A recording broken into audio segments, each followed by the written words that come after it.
overnight? Nah, if there was any way to unlock the secret of how to become rich overnight, we'd all be doing it, don't you think?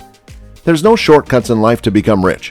How often have we been told by our parents money does not grow on trees and that we need to be careful with our spendings? While this might apply to most, there are a few lucky people every now and again that might say otherwise. Why? You'll see that in this video. Before we move on, we can promise you that you actually aren't going to get rich by skipping your daily Starbucks. But hey, what if you hit the lottery that you decided to get on your way there? It's all luck. Hey everyone, welcome back to our channel. In today's video, we'll take a look at 10 people that became millionaires overnight. We present them in no particular order, so watch until the end. Before we launch into it though, we must ask you, do you have any ideas on how to get rich overnight? Please help a friend. Share in the comments below, we want to know. Now before we start this vid, make sure to hit the subscribe button and turn on the notification bell to all. Done? Hit that intro.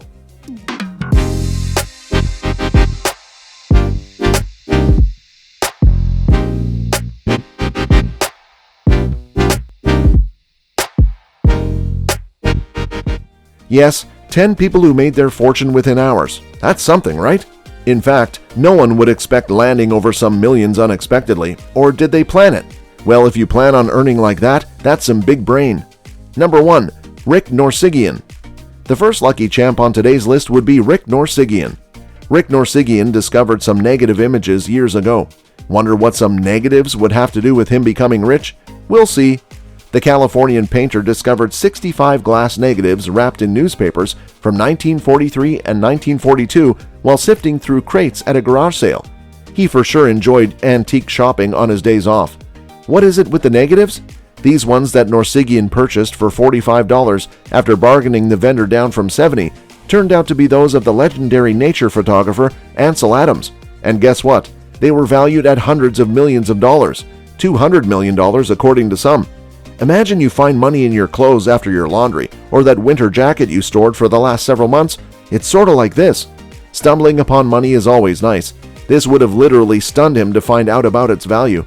The glass plates, which depict landscapes from Yosemite National Park and San Francisco, were probably taken between 1919 and the early 1930s, according to a group of professionals assembled by Norsigian. Of course, he had to make sure.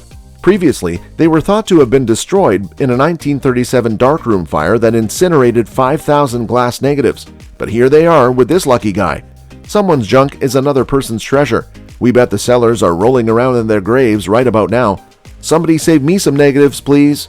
Number 2, Terry Horton. We all love shopping at thrift stores and garage sales for so many reasons, don't we guys? We often make these fantastic bargains, amusing and quirky finds. And every now and then we come across something that we know is worth more than its asking price. That's precisely what Terry Horton discovered.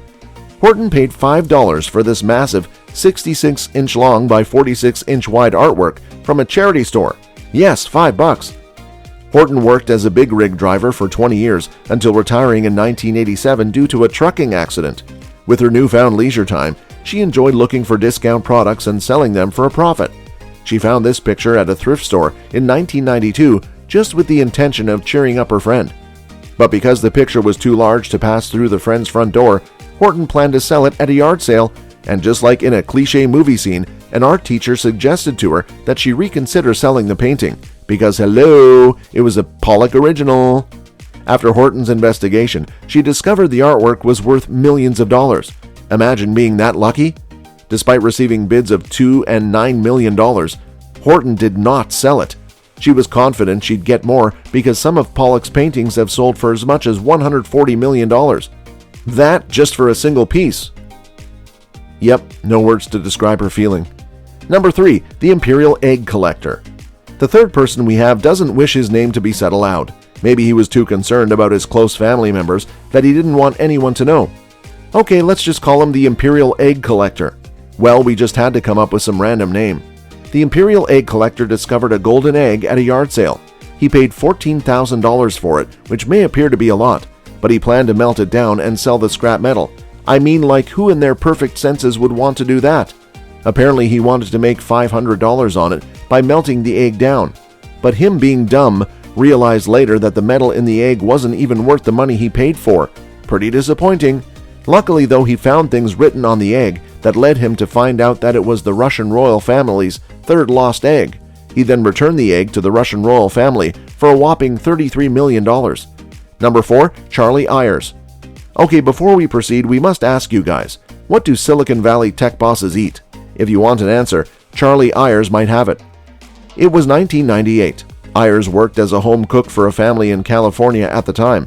It was the height of the dot-com boom, and startups were sprouting up all over Silicon Valley. The best brains were rushing to the golden grail of invention. Everyone was looking for a piece of the American dream. Early in 1999, the now months-old Google search engine company conducted its own search to locate the greatest chef in the valley to cook at their new headquarters. Because he didn't hear back from Google, he kept delivering them scones and sweets. And no, his perseverance was not in vain. Soon after, he received a call from Google inviting him to an interview with co-founders Larry Page and Sergey Brin. Well, we guess you can't really call Ayers' success exactly an overnight success, but it was still a short one. Having at times had to cook 10,000 meals in a day is by no means easy, but he was up for it as the company grew and grew and grew. Burnout was inevitable, so Ayers bought stock options in the company, taking a loan from his father to buy 700,000 Google shares, costing about 2 cents per share at the time. This then grew into the jackpot that he is sitting on today, a $40 million jackpot. Wow! We're halfway, guys. Go grab your popcorn because we're not done with this video yet. Let's see if you get any ideas to become a millionaire overnight too. You never know. Before that though, make sure to smash up that like button and hit that bell notification if you haven't already done so. This way you don't miss a single video we make. Stay tuned and subscribe already. Number 5, that Billy the Kid photograph. The 5th person we have is a couple. Even though we don't have their exact names, their story is clear. The guy purchased an old-fashioned photograph from an antique shop in Pasadena, California years ago. The photograph showed a group of people outside playing croquet in 1878, and one of them was revealed to be Billy the Kid, the iconic bandit. Once it was validated, the man discovered that the photo was worth a whopping $5 million. There is just one additional photograph of Billy the Kid, and it includes not only Billy, but also other members of his gang. Cool, right? That's a case closed. Number 6. Ira Curry of Georgia and Steve Tran. Can you guess how much this couple bagged? You're not going to believe this.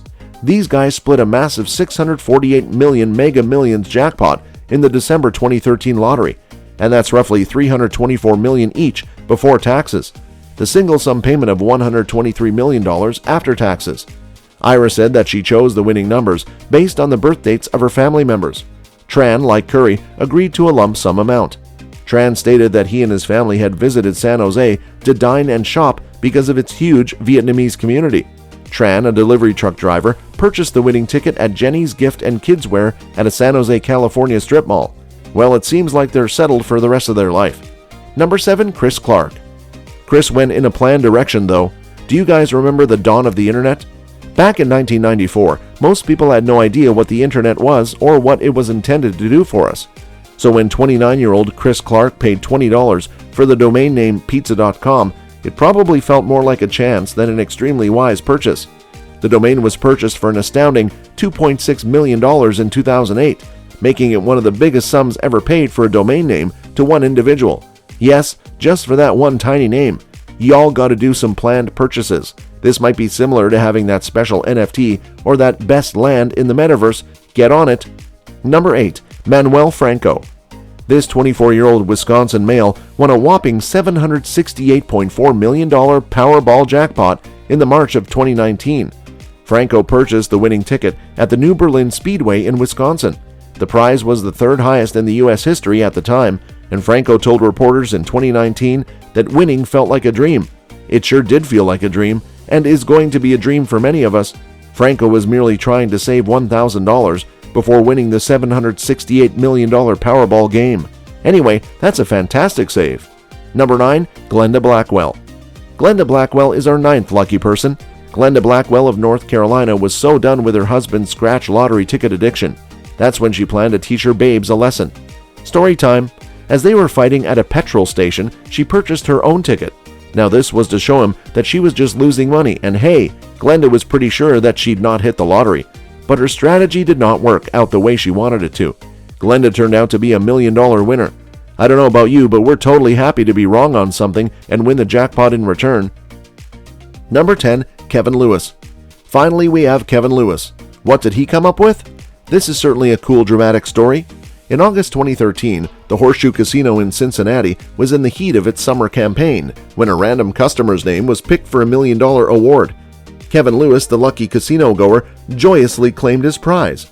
Unfortunately, when casino staff started checking his identification, they immediately found they had the incorrect Kevin Lewis.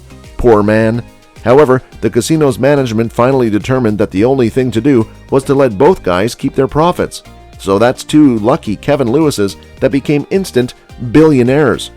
Y'all gotta dig better in those thrift shops and also maybe buy more lottery tickets. You never know when it'd be your day. So which one of these guys do you think is the luckiest? And hey, what would you do if you woke up a millionaire? Let us know in the comments section below. Don't forget to like and share. Make sure to subscribe so you don't miss out on any of our future videos and scroll through some of our other great content. Bye for now and see you in the next one.